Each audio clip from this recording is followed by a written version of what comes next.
नमस्ते। पित्त दोष। पित्त दोष के लिए हमने देखा कि पंचकर्म में हम विरेचन नाम की चिकित्सा कर सकते हैं। इस वीडियो में जानकारी लेंगे दूसरी कौन सी ट्रीटमेंट है जो हम पित्त दोष की खराबी में करते हैं। जैसे पित्त दोष जो है, अगर वो हद से ज़्यादा बढ़ जाता है, खराब हो जाता है, तो वो जाके खून को भी खराब कर देता है। तो जब जब पित्त दोष बिगड़ता है तो हमें खून खराबी के वजह से जो भी बीमारियां होती है वो होने लगती है। कौन सी बीमारियां होती है, एक जान लेते हैं। स्किन के सारे problems most of the time पित्त की वजह से या खून की खराबी की वजह से होते हैं। सबसे ज्यादा तकलीफ होती है जैसे पिंपल्स आना। टीन एज में पिंपल्स की आपको तकलीफें होती है क्योंकि टीन एज में हार्मोन आपके बढ़ने लगते हैं। हार्मोन को एक तरह से हम पित्त से ही कोरिलेट कर सकते हैं। और यंग एज में हमें खान पान भी वैसे ही पसंद आता है, तीखा, चटपटा, मसालेदार या फिर नमकीन, ऐसे जो खून को जाके खराब करते हैं या पित्त दोष को बढ़ा देते हैं। तो इसके लिए यंग एज में जनरली हमें पित्त से रिलेटेड पिंपल्स की तकलीफ होती रहती है। अगर ये ज़्यादा हो गए, पेनफुल हो गए तो बहुत दिक्कत करते हैं। इसके दाग रह जाते हैं, पेन होता रहता है, पस फॉर्मेशन होता है। दूसरी बीमारी है सोराइसिस। आजकल ये बहुत कॉमन है। बहुत सारे लोगों को ऑटो इम्यून डिसऑर्डर्स में ये आती है, बट इसमें भी पित्त और रक्त बिगड़ा हुआ रहता है। सोराइसिस सबकी पूरी बॉडी में स्किन खराब हो जाती है, डेड हो जाती है, पपड़ियाँ निकलने लगती है। ये स्काल्प में भी होता है, तो जनरली लोग इसको स्काल्प सोराइसिस या फिर डैंड्रफ का एक बड़ा फॉर्म बोल सकते हैं। वैसे होने लगता है। हाथों में चीरे पड़ना या फिर पैरों में भी बहुत ज़्यादा इतने क्रैक हील हो जाती है कि उसमें से खून बहने लगता है। बहुत पेनफुल रहता है। हाथों से भी वो खून बनने लगता है। तो एलर्जी हम बोलते हैं बहुत सारे डॉक्टर्स की, आपको सोप की एलर्जी है या पानी में हाथ मत डालो, ये मत डालो। बट आयुर्वेद बोलता है कि खून में इतनी गर्मी बढ़ जाती है कि वो त्वचा ड्राई होने की वजह से फट जाती है और फिर चीरों में से खून आने लगता है। तो स्किन के ऐसे प्रॉब्लम से होठ फट जाना, खून बहुत कम हो जाना है ना। लीवर में जो रक्त का जो स्थान बोला गया है वो है लीवर, यकृत और प्लीहा, ये दोनों स्प्लीन जिसको बोलते हैं ना। तो वहां पे हद से ज्यादा अगर गर्मी बढ़ जाती है तो खून भी आपका अच्छे से नहीं बनेगा, अच्छी क्वालिटी का नहीं बनेगा और फिर आपके खून भी कम होने लगता है।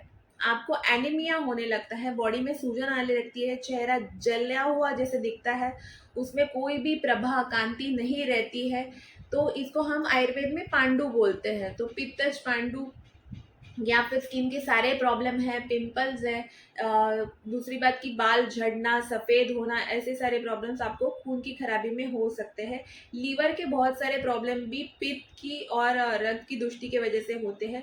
गॉल स्टोन भी आजकल बहुत कॉमन हो गया है, पित्ताशय में पथरी हो जाती है। आप सोच लो कि जो गॉल ब्लैडर है वो क्या करता है कि जो लीवर में से जो पित्त आता है उसको जमा रखता है, और जब भी हम खाना खा रहे हैं तो वो एक प्रेस करके वो पित्त अपने आंतों में आ जाता है।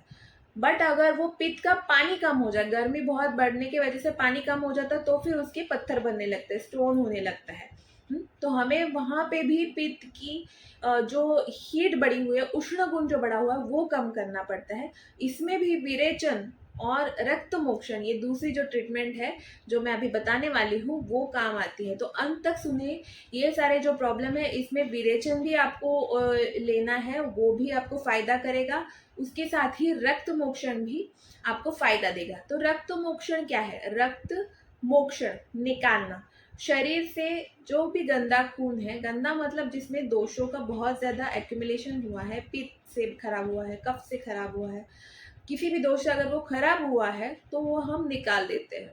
निकालते हैं तो पूरी शरीर में कितना है, लगभग 5 से 5.5 लीटर पूरी शरीर में खून है। जब हम ब्लड डोनेट करते हैं तो लगभग 350 ml जितना ब्लड डोनेट करते हैं। तो इससे भी काफी कम 50 से 60 ml जितना खून हम निकालते हैं। तो अगर ये खून आप निकालोगे तो आपको कुछ चक्कर नहीं आएगी, कमजोरी नहीं होगी, या फिर आपको कुछ भी प्रॉब्लम नहीं हो सकता है, क्योंकि बहुत ही कम क्वांटिटी में हम निकालते हैं। रोज निकालते हैं क्या? रोज भी नहीं निकालते हैं, हफ्ते में 1 या 2 बार ही हमें ये निकालना है। ऐसा कब तक? पूरा महीना, या फिर जितनी आपकी तकलीफ है 1 से 2 महीने हम कर सकते हैं। उसमें भी आप डॉक्टर जो है, जो वैद्य है, वो आपको देखता है। ये कहीं पे भी घर पे आप नहीं कर सकते। जो डॉक्टर अंडर ऑब्जर्वेशन डॉक्टर ही ये प्रोसीज करेगा। ये प्रोसीजर्स थेरेपिस्ट भी नहीं करते हैं। तो जो प्रैक्टिशनर है, जो जिसने बराबर आयुर्वेद की पढ़ाई की है, ऐसे डॉक्टर जो आयुर्वेदिक डॉक्टर है वो ही आपकी ये ट्रीटमेंट करेंगे। जैसे हम सलाइन लगाते हैं वहां पे जो सुई डालते हैं ना, या वैसे ही आपको अगर नस में से खून निकालते हैं तो उसको बोलते हैं सीरा वेद। सीरा मतलब खून की जो नस है उसको वेद करके, उसको प्रिक करके हम उससे खून निकालेंगे। लगभग 50 से 60 ml जितना ब्लड निकालते हैं। तो उसके स्थान रहते हैं आपको, जैसे पिंपल्स है तो यहाँ से हम निकाल सकते हैं, नज़दीकी वेन से हम निकाल सकते हैं। किसी किसी को बहुत ज़्यादा हेडेक रहता है ना, उसमें भी हम यहाँ से जो नसें देख के वहाँ से भी खून निकाल सकते हैं, ताकि आपका हेड में जो पेन है वो कम हो जाए। क्योंकि बहुत बार खून में जो प्रेशर, ब्लड प्रेशर बोलते हैं ना, ब्लड में भी प्रेशर बढ़ा हुआ है, वो निकाल, जब हम ब्रीथ करते हैं तो वो प्रेशर भी रिलीज हो जाएगा और अपने आप आपका हेडेक कम हो जाएगा। तो एक इमरजेंसी ट्रीटमेंट में भी बहुत ज़्यादा बीपी है, हेडेक हो रहा है, वहाँ पे भी रक्त मोक्षण हम कर सकते हैं। नज़दीकी नस से हम वो खून निकालते हैं। अगर लीवर का प्रॉब्लम है तो राइट हैंड से हम यहाँ पे निकाल, क्यूबाइटल फोसा बोलते हैं, वहाँ से निकाल सकते हैं। स्प्लीन में प्रॉब्लम है, बहुत ज़्यादा पुराना बुखार है, ठीक नहीं हो रहा है, वहाँ पे भी। तो नज़दीकी नस से अगर हम कभी भी खून निकालते हैं तो उसको हम बोलते हैं सीरावेद। एक तरह का ये रक्त मोक्षण ही है। इसमें कोई भी दर्द नहीं होता है, ना कमजोरी ना थकावट है। हाँ, अगर पेशेंट का खून बहुत कम है, एनीमिया है, तो इस प्रोसीजर में हम वो नहीं करेंगे, रक्त मोक्षण वहाँ पे नहीं होता है। भले वो रक्त की खराबी की वजह से भी अगर हुआ है तो वहाँ पे भी हम रक्त मोक्षण नहीं करेंगे। तो ये फॉर्म काफ़ी पॉपुलर है, बहुत सारे वैद्य ये करते हैं। दूसरा आता है जलौका, लीच एप्लीकेशन। जलौका मतलब जौक उसको बोलते हैं हिंदी में। एक छोटा कीड़ा रहता है जो आपको जहाँ पे भी पिंपल्स है, खराब जख्म है, जो ठीक नहीं हो रहा है, यहाँ पे बहुत ज़्यादा पेन है, घुटनों में आपके पानी जमा हो गया, वहाँ पे एक्जिमा है, स्किन का जो प्रॉब्लम है, वहाँ पे हम जॉक लगा देते हैं। तो जॉक क्या करता है कि आपका खून, वहाँ का जो लोकल इन्फेक्टेड ब्लड है वो सक कर लेता है। उसके मुंह में ऐसे तत्व रहते हैं जो खून को जमा नहीं होने देते, एंटी कोएगुलेंट उसको बोलते हैं। तो वो जॉक कितना खून पिएगी? 5 से 10 ml तक जितना खून पीती है। आपका जितना प्रॉब्लम है, जितना सरफेस एरिया है, उस हिसाब से हम वहाँ पे जॉक लगाते हैं। 2 से 3 जॉक भी लगाते हैं। आपकी जॉक आपको ही नेक्स्ट टाइम आपको एक 10 दिन के बाद लग सकती है।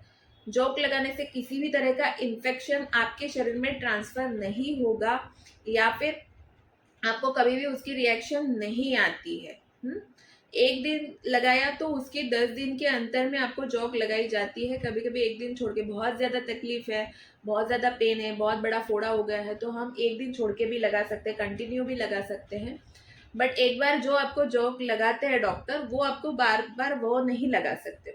वो हमें दूसरी लगानी पड़ती है, उसका शुद्धिकरण भी करना पड़ता है। और एक पेशेंट की जॉक दूसरे पेशेंट को भी नहीं लगती है, वो उसी पेशेंट को ही लगती है।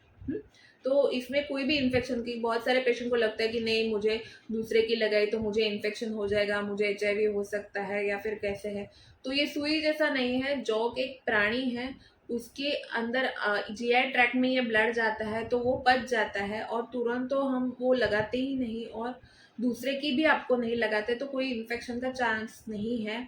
और रजिस्टर्ड मेडिकल प्रैक्टिशनर जो आयुर्वेद में पढ़ा हुआ है, ऐसे ही डॉक्टर के पास अगर आप लगाओगे तो डेफिनेटली आपको किसी भी तरह का इन्फेक्शन होने के चांसेस नहीं है। और जलों का जितनी बेस्ट ट्रीटमेंट नहीं है, जो हमारे भगवान वैद्यों के बताए गए हैं, धन्वंतरी भगवान है। सारे वैद्य मतलब पूरे जगत के जो डॉक्टर्स हैं उनका भी वो भगवान बोल सकते हैं आप। तो भगवान धन्वंतरी का भी आप देखोगे ना, तो उनके 4 हाथ है। तो चारों हाथों में शंख है, चक्र है ना। और एक में अमृत कलश है, तो अमृत कलश जिस हाथ में है उसके दूसरे हाथ में जलों का उन्होंने पकड़ी है। तो ये लीच इतनी इम्पोर्टेंट है कि उन्होंने अमृत कलश के समान उसको बोला गया है। तो सारे रोगों में ही हम इसका इस्तेमाल कर सकते हैं, और उसके जितना फास्ट रिजल्ट कहीं पे भी नहीं आता है।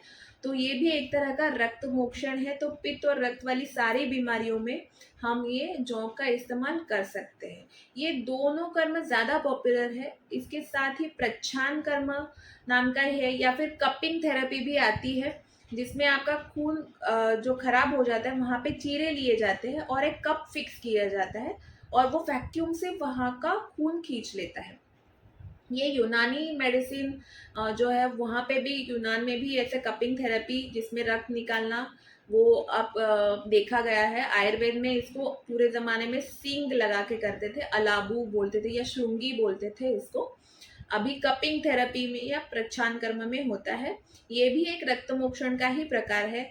जहाँ जहाँ पे आपको पेन है, स्पाइनल कॉर्ड में भी पेन है या फिर बैकएक बहुत सारे लोगों को होता है, वहाँ पे ये किया जाता है। तो स्पाइन के डायरेक्शन में या कमर पे भी आप इसको लगा सकते हैं और वहाँ के खराब खून निकलने की वजह से ब्लड सर्कुलेशन वहाँ पे अच्छा हो जाता है और आपका पेन तुरंत कम हो जाता है।